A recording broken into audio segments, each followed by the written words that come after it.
Akkam jirtu kabajamoota fi jaalatamtoota hordoftoota biiftuu Oroo bakkuma jirtanitti nageenyi keenya kan kabajaatiif kan jaalalaa isin haa ga'u isiniin jenna itti aansuudhaan oduu sa'aa kana qabannee dhiyaannee jirra. Hanga dhuma sagantaa kanatti nu wajji turaan affeerraa kenna kun biiftuu Oroodha keessani jajjabeeffadha kallattimaan gara mata duree oduu amma qabadheetti yeroo dabru oduun jalqaba.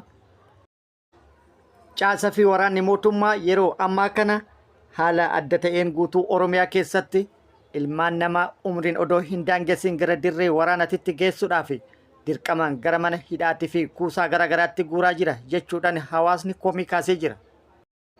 Bakkoota tokko tokkotti gocha kana dura dhaabbataa akka jirus dhagaamee jira. Haaluma kanaan tarkaanfii fudhatameen hidhamtoonni yookaan ijoolleen 400 ol mana hidhaa tokko keessaa yookaan mana kuusaa tokko keessaa yaafamuun dhagahamee jira. Dabalata oduu kanaa qabna. Oduun itti aanu lammiileen Itoophiyaa Saawudi Arabiyaatti rakkoo garaagaraatiif saaxilamanii dararaa garaagaraa argaa turan 3,000 ol gara biyyaa deebifamanii jiru. Dabalata isaa qabna. Oduu biyya alaatiin Iraanitti dhoohinsa buufata tokko irratti dhaqqabeen namoonni 25 lubbuu yoo dhaban namoonni 800 ol ta'an immoo miidhamni irra ga'uun dhagahamee jira. Oduun itti aanu pirezidaantiin Naamiibiyaa bara 2026 irraa eegalee barnoonni sadarkaa ol aanoo yuunivarsiitii kolleejjii fi akkasumas kan biroollee bilisaan akka ta'u labsanii jiru. Waan baay'ee nama ajaa'ibsiisuu fi nama gammachiisudha. Guutuu oduu kanneenitii fi kan biroo wajjin isin wajjin ka turu Ambariisoo Ganamooti. Guutuun oduu akka itti aanu kanaatti wal duraa duuban isiniif dhiyaata. Ijoolleen waraanatti geessuuf yookaan waraanatti oofuuf dirqamaan waraanni mootummaa mana kuusatti yookaan mana hidhatti walitti qabe 400 ol mana hidhaa cabsuun yaa'uun dhagahamee jira. Yeroo ammaa kana haala adda ta'een Oromiyaa guutuu keessatti waraanni mootummaa ilmaan hiyyeessaa xiqqaa hanga guddaatti umriin odoo hin daangessin gara waraanatti geessuudhaaf gara mana hidhatti guuraa jira. Jechuudhaan hawaasni bakkoota garaagaraa irraa komii dhiyeessaa jira. Ijoollee miliyoona 1 ol karoorfatuudhaan mana hidhaatii fi mana kuusatti guuraa kan jiran yoo ta'e kan ammoo dirqama walitti kennuudhaan caasaa gandaa tokko isa kootaa nama 2 hanga nama 8tti kennuudhaan haala kanaan mana hidhatti guuramaa jiru. Ilmaan hiyyeessaa lakkoofsi isaanii hangana baay'atu kana yookaan immoo miliyoona 1 ol ta'e walitti qabuuf karoorfatan kana dirqamaan walitti kan qabamanii fi waalamaa fi jechuudhaan xiinxaltoota fi hayyoonni yaada kennanii jiru. Inni kunis jira karoorri isaanii tokko gara dirree waraanatitti geessuudha. Inni lammaffaa immoo akka madda galiitti itti fayyadamuun nama tokkorraa yoo xiqqaate birrii 30,000 hanga 50,000 fuudhaa akkan jiran beekamee jira. Kun immoo qabatamaan hojii isaanii ta'ee kan lafarra jiruudha jedhamee jira.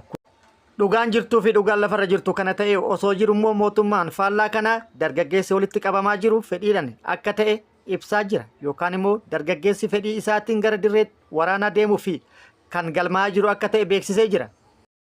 Haalli kun immoo uummata dheekkamsiisee jira. Odoo nu jirru qumaarri lubbuu ilmaan keenyaa irratti taphatamaa jechuudhaan bakkoota garaagaraatti tarkaanfii yookaan mormiitti seenanii jiru.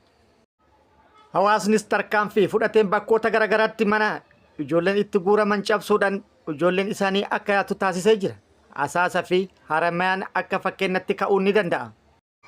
Haaluma kanaan guyyaa kaleessa Ebla 26 2025 Arsii aanaa gadaba Asaasaatti uummanni mana hidhaa cabsuudhaan ijoollee isaa dirqamaan mana hidhatti guuraman 400 ol mana hidhaatti yaasee jira.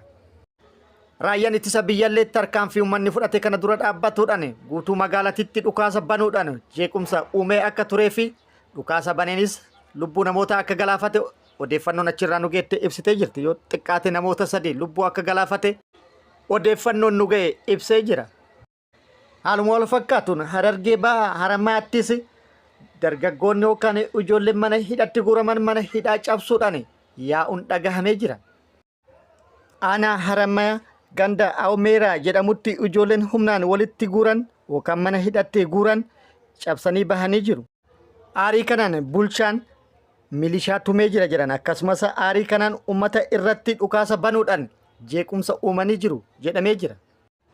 Dhukaasa bananiin magaalaa shororkeessuun miidhaa guddaas namoota irratti dhaqqabsiisanii jiru. Akkasumas namoota karaa irratti argan hunda irratti tarkaanfii fudhataa akka jiranii fi dirqamaan qabanii gara mana hidhaatti geessaa akka jiranis odeeffannoon gara sirraa baatee ibsitee jirti.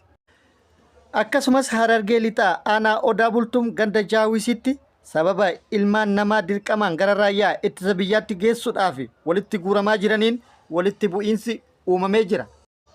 Maatiin ilmaan isaanii dirqiidhaan gara dirree waraanaa akka hin geeffamne morman milishaadhaan walitti bu'uudhaan namni tokko lubbuun dabruun dhagahamee jira. Waan baay'ee nama gaddisiisu.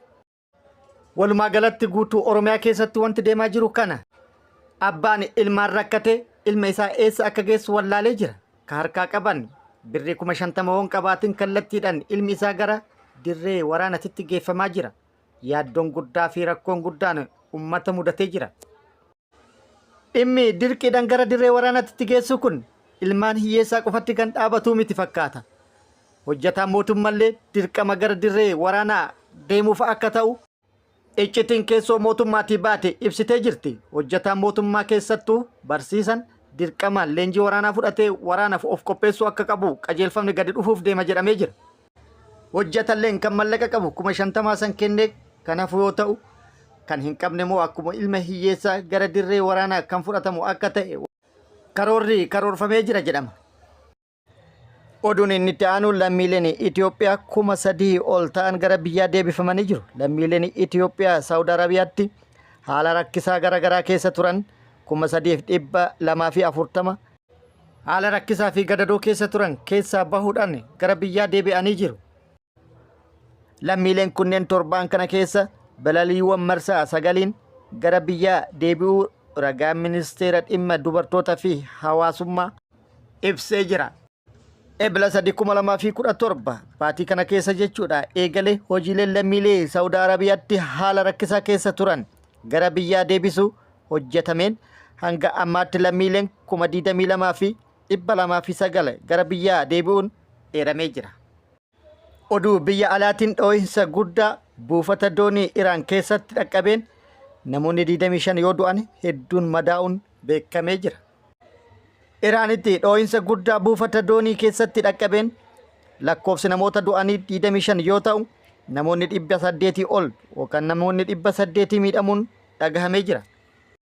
Dhoohinsi kun kan mudate guyyaa kaleessa ebla 26,2025 yoo ta'u dhoohinsi kun buufata daldala Shaahid Rajaa'ee kan jedhamu naannoo kibba magaalaa Baandaar Abbaasitti mudate. Balaa mudate kanaan gamoo fi konkolaattonni naannawa san jiran miidhamanii jiru jedhamee jira.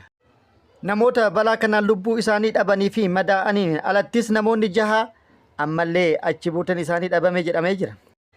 Suuraan saatalaayit irratti yoo xiqqaate naannoo 3 ibiddi yookaan ibiddaan gubachuu kan agarsiisu yoo ta'u boodarra ministeerri biyya keessaa Iraan ibiddi kun konteenara tokko irraa gara konteenara biraatti babal'ataa akka ture ibsee jira yookaan mirkaneessee jira. Balaa mudate hordofuun har'a manneen barnoota fi waajjiraaleen naannaa san jiran akka cufaman ajajamanii jiru. Pireezidaantiin Iraan Maasuud Peshmergaa gadda itti dhagahame ibsuun maatii namoota lubbuun darbaniif jajjabina hawwanii jiru.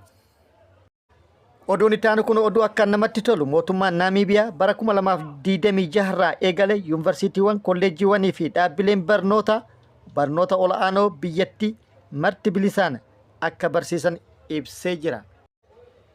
Naatumboo Naandii dubartii jalqaba pireezidaantii biyyattiiti. Baay'ee cimoodha.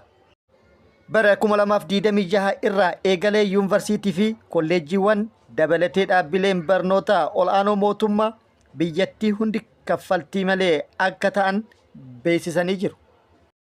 Pireezidaanti Naatumboo Naandii haasaa kamisa darbe galgala taasisanii yuunivarsiitiiwwan mootummaa fi akkasumas kolleejjiiwwan teeknikaa kan biyyattii keessa jiran hundi kaffaltii galmee yookaan barnoota kamiyyuu osoo hin kaffalin akkasumas mootummaan nyaata fi baasii bu'uura hunda ni haguuga jedhanii jiru.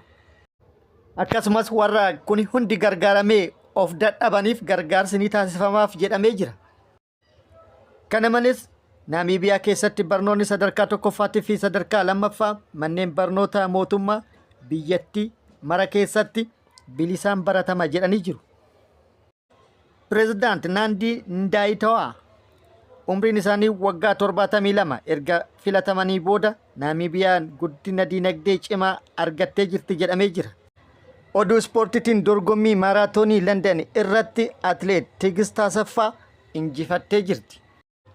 Dorgommii maaraatoonii London marsaa 45ffaa irratti atileet Tigist Asaffaa injifannoo kan argatte riikardii cabsuudhaan jedhamee jira. Atileet Tigist sa'aatii 2 daqiiqaa 15 sekoondii 50 kan xumurte yoo ta'u, atileetiin keenya Jeesilin Jib Kosgii kan jedhamtu lammaffaadhaan xumurtee jirti. Atileet Siifan Hasan immoo sadarkaa sadaffaadhaan xumuruudhaan injifattee jirti.